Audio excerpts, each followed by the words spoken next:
All right, good morning, good afternoon, or good evening, everyone. I am very excited to have another discussion joined by Miranda Ray pertaining to the topic and concept of perspective. But before we dive into that, Miranda, how are you doing today? I'm doing great. How are you doing?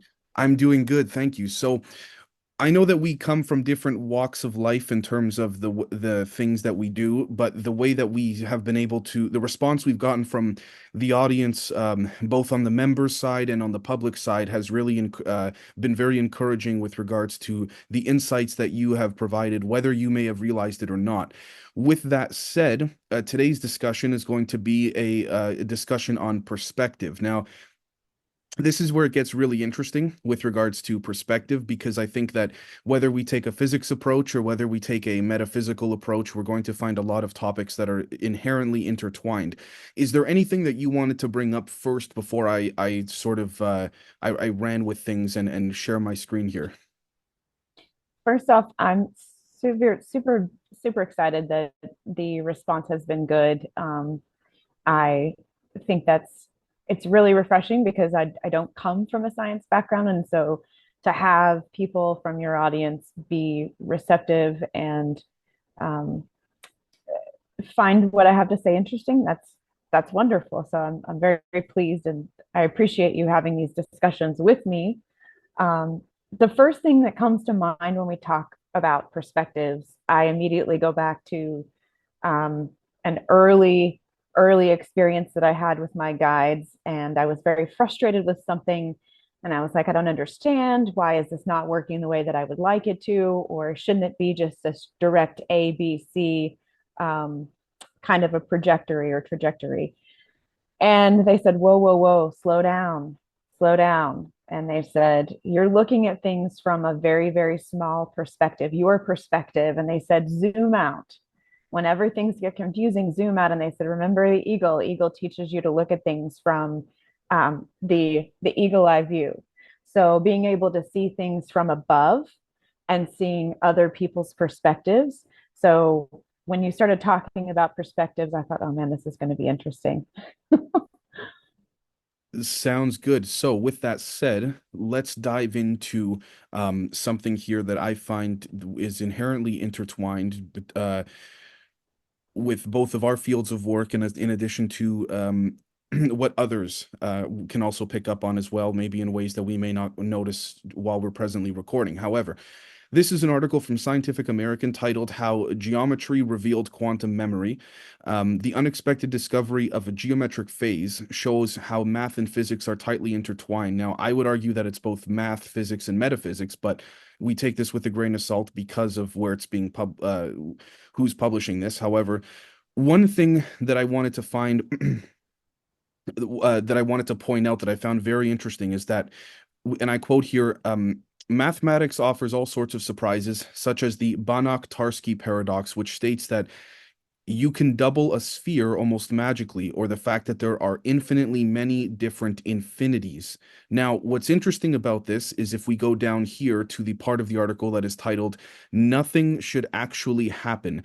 I find this example that I'm about to give here very interesting in relation to your line of work because it speaks to the way what I'm about to say here speaks to the way in which I believe people, like, for example, your clients tend to come full circle with regards to some of the things that they learn after your sessions, but not only that, but even with regards to the perspectives that are aided in providing them with different, I guess you could say, insights on the same material concept or topic that they thought only had one defining purview or defining perspective. And so what I mean by that is, and I quote, at the time, Berry was investigating a very simple system, the quantum state of a particle, such as a neutron, in a changing environment.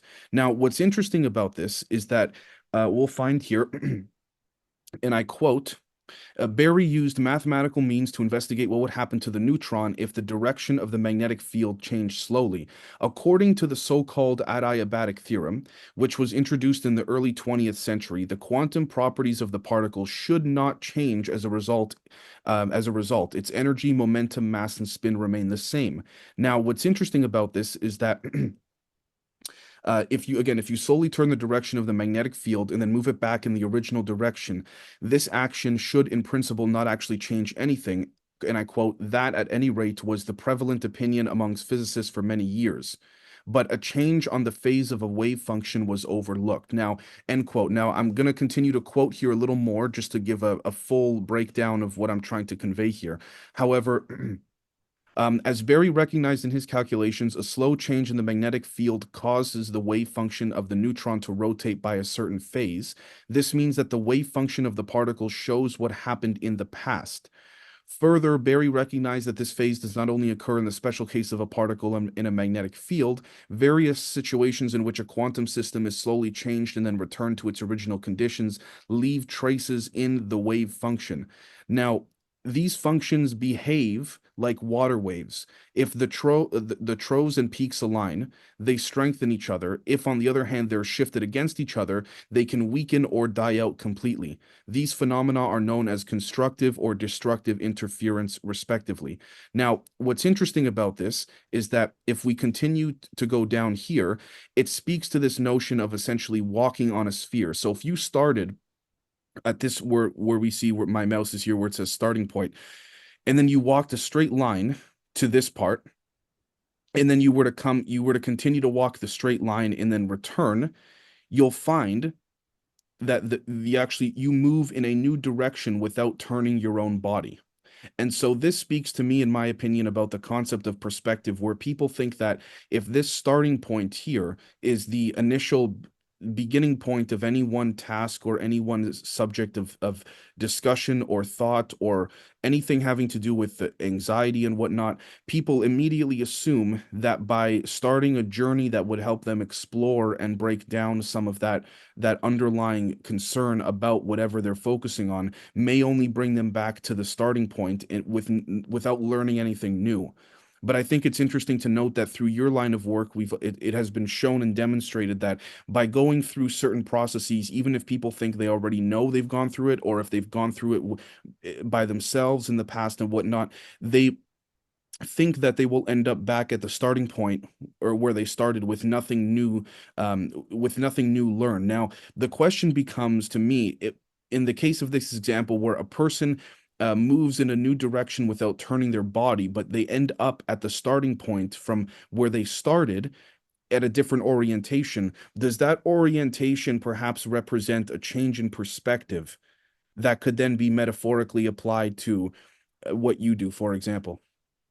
Yes. One that I think about is when it comes to ancestral trauma and thinking about when someone is going through the healing process, they're at their starting point. And once they begin to walk through that experience and they come out the other side with the knowledge of how and why things were the way that they were, and also understanding more about their emotions, more understanding about the reactions, they come out of that with a very integrated sense of a new perspective. So then often when they interact with family members that were um, part of the trauma that they've been holding, that they've been carrying, it's so interesting to hear them say things. And this is something interesting too, because we're coming up on the holidays. So this is another time where people are very triggered by a multitude of things, whether it's not getting along with family. And we're obviously in a state of discord with some of the political beliefs that our families hold. So coming back to that Thanksgiving table, if they've done the work, they've done the inner healing, if they've really examined different parts of their trauma, their ego, all of that stuff, they come back to the same table and they have a completely different perspective. What's interesting about that is they seem to be less triggered. They seem to not interact and entangle themselves in arguments that they might normally have with family members. But once they've been on that healing journey, they can see why that pattern has perpetuated, why that person acts the way that they do. So, in a sense, you are getting a new perspective and you're coming back to the same place, but your reaction is different. Your attitudes, your patterns, and your beliefs are different because you've experienced something different higher. Right. Now, with that said, I wanted to also show another visual here because perhaps if we were to view for a moment this visual on the right hand or on the left hand side as being someone that is in a state of disarray or disease or stress or anxiety, we find that this visual depiction could be a good representation of the way in which the vector flip, as we see here, could, if we replace the word vector with perspective flip, we may find that we may find that the result ends up being something more like on the right hand side, where the Mobius strip ends up becoming a curved strip, in the sense that the curved strip represents a form of untangling what should not be entangled to begin with, because it is not cohesive with your overall, you could say, highest timeline or or most optimal path. Is there anything that you see here that you could share with that would be able to help the audience understand a little more concisely about this? You're hovering over the vector flip, and that really, to me, is a visual representation of what someone goes through when they are in a pattern cycle or a trauma pattern. And then once they're able to work through that, again, through different various methods, then it seems to be an even path where they're not repeating the same loop. So And do you that's find what that I when they see. don't repeat the same loop and they start on a new loop, so to speak, do you find that, for example, do you find that that new loop that they are on tends to be more optimal and conducive to what they're looking um, to try and I guess you could say, work towards? Yes. If you can bring up the visual again, that would be, I just want to, I want to look at it again. Okay. So yeah, so with this vector flip visualization, this is how I see people when they begin to come to the realization of, you know, I'm having issues. I really need to work through this. What's interesting is once they move to what we would consider the visual of the curved strip here that's been flattened out, a lot of times people will know that they've broken a pattern with a particular individual or a particular event or a particular place or something within the past. What they don't always understand until much later is that new pattern begins to manifest in other ways, in other decision making, in other relationships that they may begin, or maybe it's like there's the perspective kind of transfers to other areas, and it begins to be such a second nature that they don't even realize that it is their new way of operating. So Got then it goes through other areas of their life. Perfect example, if someone breaks through pattern of bad relationships based on childhood trauma, they maybe abstain from dating or relationships for a while, they work on themselves, then they slowly begin to introduce new relationships, new connections, or even new daily habits. And the way that they approach the new situations begins to, it's almost like a test, like a little mini test of like you're practicing what you just learned.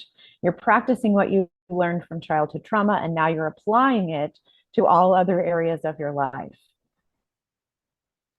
got you. Now, I did want to share something else here to make it a little more interactive. If we stick with the concept of dealing with spheres, if we have if we have a sphere here, a 2D sphere, but let's imagine for the sake of the recording it's a 3D sphere, but we have the green acting as the starting point for an individual's journey path, whether it's through anything from rehab to starting a business or whatever the case is. We have this pinkish purple color, um, implying the direction in which a path is taken, and that people assume end up coming literally full circle back towards. Now, what I find interesting is that I think, to what you're speaking to, um, there may be a possibility that, for example, the starting point in terms of its spatial location is the same, but the returning point from a different path, say someone takes a how can imagine this yellow is superposed on top of the purple. And then so they end up, I'm just keeping it separate color wise for people visually, but you end up coming back full circle to the same spot, but the same spot is it now has a different we could say energy to it or phase to it from it in the starting point that we initially would not have predicted or surmised in a very counterintuitive way. Is there anything with this that you can speak to with regards to the concept of multiple timelines or different forms of interpretation that people what I'm trying to get at here ultimately is that when we're dealing with a physical object or event or people, the objects, events themselves don't necessarily change. What changes is the individual's perspective and rendering of that event or people. And that doesn't mean that nothing is actually changing, because by definition of changing something, your perspective must change first in order for the external variables to change. And so that makes us wonder if the external variables are fueled by the internal variables that we don't even realize we have, let alone can apply. So, for example, the different paths, so to speak, or we can argue, timelines, if you will, end up coming full. Maybe this purple one comes and loops back around this way, and again, the return to the starting point is a completely different, not just journey back to the starting point, but it makes the person who or individual that has returned back to the starting point have a completely different comprehension of the green dot in which they started from. One thing that I'm getting while we're talking about this and while I'm seeing the visual, I'm getting the visual of the spiral of this particular, that particular shape, and how everything is very much full circle. So I understand with the ball, but I'm also seeing it in the sense of, like, I see it as a spiral. They always say that healing is not linear, it is spiral. Um, but I'm almost looking at this as you're creating one loop of the spiral, if that makes sense. So if you were to take the Right. spiral and you were to stretch it out and say maybe your starting point is at the bottom of the spiral, and it seems like you're moving in the right place, but you're actually moving up in perspective and frequency, but you're always returning back to the same. Does that make sense? If you're returning back to the same lessons, um, I Right. hope that makes sense. No, it makes perfect sense. The question now I ask is returning to the same truly the same, or is it the same but also different, or is it a bit of both? Is it both at the same time? I think you are returning back to the same opportunities, but because your energy, your consciousness, your healing journey has evolved you into something a little bit higher than you were before when you met the same challenge or the same person or event, your your reactions are different, your viewpoint or your perspective is different. Does this speak to the concept of highest or higher timelines? Absolutely. Absolutely. So, for example, if you have someone who's, let's say they've had some trauma, maybe they've had some addiction issues, and a lot of it stems again from childhood. I'm using childhood experience as the main one just because it is so prevalent, at least in my line of work. Um, so if they have that trauma, they are used to a conditioned pattern of how to respond to something, an external stimuli, an external force within their environment. And most of the time, when there's been childhood trauma before the age of 7, they are operating from a different place within their brain. And we can go into all kinds of stuff on physiology about that. But once they begin doing the work, once they begin being able to remove themselves personally from the situation and see it from a higher perspective. Again, we always talk about, can you put yourself in someone else's shoes? Can you put yourself in a very omnipotent or an omniscious particular point of view? You can see things a little different because the emotional response is not the same. So when the brain has been retrained, when you've done the work, then you get to that same opportunity, even though you are at a different consciousness, you're a different, you've evolved in some ways. When you're presented with that same situation, there is what I like to call is the pause. You've given yourself a moment, you have that ability to not react. And instead, it's more of an assessment of the situation of, I understand this pattern. I see what this person is wanting, or what this event or this particular situation could potentially be. I see what they're wanting, or the way that this is supposed to go, but that's not what I want. So I'm going to react in a different way. So you are, in a sense, coming back to the same scenarios, but you're not necessarily on the same timeline, because you have been made aware. You have a greater awareness of yourself and your external world and how to interact with that. So yes and no, if that makes sense. Yes, makes perfect sense. So one thing that I wanted to show you here before we wrapped up was bringing back the concept of, again, the sphere. But if we have, again, the green being the starting point, but the idea that, again, the sphere on the left hand side here, putting this sketch aside on the right for a moment, this, what we're looking at here are the spatial derivatives or the spatial projections of the timeline. But if we were to, for example, zoom into the sphere and then turn our camera somehow, if I was able to make this 3D and not just 2D, and looked at the green dot from the side, I think what we would be noticing is that upon every return to the green dot, there are these incremental increases in perspective, which we can argue would be defined or related to in physics amplitude. And so we find that as you return, you make the first trip back, you make the second trip back, you make the third one back. You find that the constant return is again spatially in the same spot, but the difference between one, two, and three is, I'm just going to change the color here quickly. I'll use red to signify, is this right over here. This chunk of space right over here was not present here. And of course, this chunk of space was not present here. And these all add up like building blocks to different forms or different perspective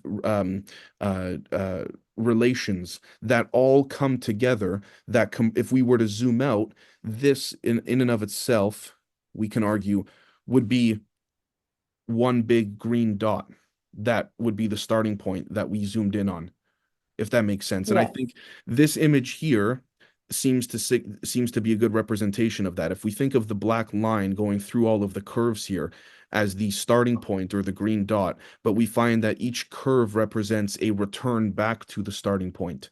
There may in fact be these different different ways and means of interpreting, not just interpreting, but also discovering entirely new subsets, and then larger subsets within those subsets of of reality. And I think that we can relate to this mentally, such as, for example, visualization, or being able to, not visualization, realization, being able to realize something for what, more for what it is than what was initially recognized when you were at that starting point a cycle previous. Is there anything that you would like to add to that? To add more detail to that particular concept, again, I'm using childhood trauma. Again, we're in a perfect time to be talking about it, since we're getting ready to go into the holidays, and not everyone is going to be having a pleasant experience, or it's a time that they feel a lot of stress and anxiety about having to go see family. So when a person starts unpacking their own trauma, then they start getting into childhood patterns. Then they start getting into particular patterns that their parents were in. Let's say they go through 6 months of a healing journey, they have a spiritual awakening, they come back and they're talking to mom and dad, and one of the family members says something that is very condescending. Then they understand that, oh, grandpa was this way, and that's why dad is this way. It is a conditioned pattern that has been passed down.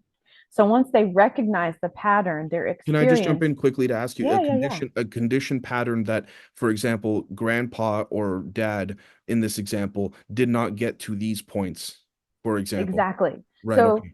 grandpa and dad may be at this first wave, this first curve here, and then you may be at two, and then either you or someone else within your family, hopefully it's you, comes through and you reach this other level of three. So you understand why the responses or the tone or the body language of why someone does what they do, especially when it comes to the holidays. It can be everything from, drinking. It could be, just the way that they talk with each other. It could be the way that they gossip. I mean, it's a multitude of things, but previous generations accepted one as that's all there is. This is the way things are. Now that we've moved to our whole collective is Sorry, moving to a higher when you say previous generations, it would be the notion that none of two and three didn't even exist to them. it's possible. I mean, Right. it's very, very possible. It really depends upon the person, their family, how much trauma they have, their ancestral lineage. There's a lot of different factors in there. Also, genetics and diet also play a part in this, because a lot of people don't actually start their healing journey until the physical body is screaming for help. So, again, with each generation, I feel a we get the opportunity for greater understanding, greater awareness. And so you may have somebody who maybe stays at level two. What's interesting, and I've seen this and I know this to be true, is that when one person does the healing in the family, they have the experience, and we could probably figure out how this works, is what we consider spontaneous healing. So let's say that you begin to work on yourself, and then you have a cousin who lives 3 states away, and maybe she had an issue with addiction or something like that. Then all of a sudden you hear through the grapevine 6 months later, she is now clean and sober. She is now doing all these things. There is this phenomena that we consider spontaneous healing. So when one person within that lineage actually does something to begin to release some of this trauma, begin to uh, raise their awareness, to begin to heal these things, there are other people within the family lineage that experience the same thing. And we don't really know why or how it works, except for the fact that, again, this is where you could probably get into some quantum entanglement, is my guess. Yeah. But Yeah. it's very possible for others to begin their own healing journey simply because they're in the lineage where someone is really putting in the work. They're doing the effort, they're doing it all. So Well, thank you. I think that it's a good place to leave this here for now, and we can build upon this in another conversation. I think this is a lot of food for thought for this will definitely be food for thought for a lot of people.